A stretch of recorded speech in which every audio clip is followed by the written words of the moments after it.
C'est la deuxième boisson la plus consommée en France. Peut-on se passer du café, que ce soit pour se réveiller, par goût ou juste par habitude? On adore. Mais notre correspondant à Brest, Irvine Blonze, en boit lui aussi beaucoup, presque trop. Alors, il a choisi de faire le test pour vous. Un mois sans café. A-t-il réussi?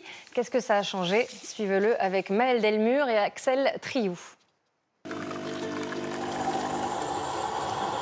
Chaque matin, nous sommes 8 Français sur 10 à commencer la journée de la même façon. Un café. Un café. Et à peu près comme beaucoup de Français, un café.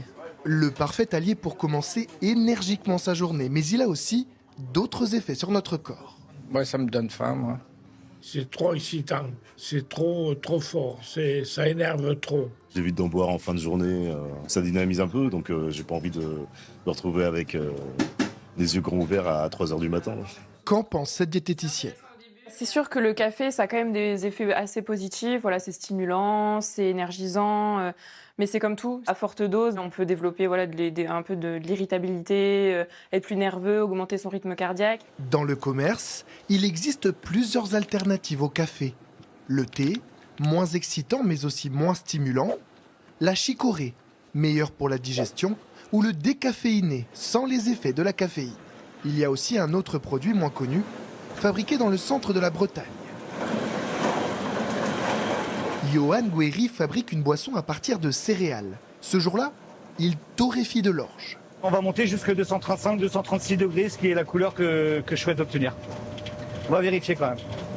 Entre 50 minutes et 1 heure de torréfaction. À la sortie, les similitudes avec le café sont nombreuses. L'objectif, c'était de pouvoir trouver une alternative au café issu du circuit court. Les céréales utilisées, 30 tonnes par an, proviennent de fermes dans un rayon de 35 km autour de la fabrique. C'est dans un livre de cuisine gauloise qu'on a trouvé une recette de café d'orge. C'est comme ça que l'histoire a commencé. Là, on essaie d'avoir quelque chose d'assez équilibré. Plus doux aussi à l'odeur. Quant aux bienfaits comparés au café, ça va pas vous réveiller, c'est pas un booster.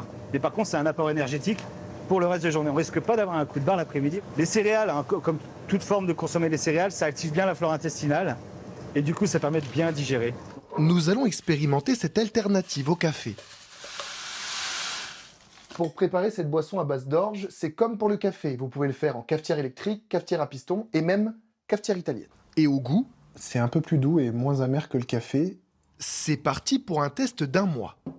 Au bout de quelques semaines, l'impression d'être moins fatigué, moins stressé. Retournons voir notre diététicienne. Je pense que ça a joué un peu sur votre état psychologique de se dire je fais attention, et peut-être qu'inconsciemment vous avez fait plus attention aussi dans votre hygiène de vie, vous avez peut-être fait attention à consommer plus de bons aliments. Et pour ceux qui boivent beaucoup de café, un conseil.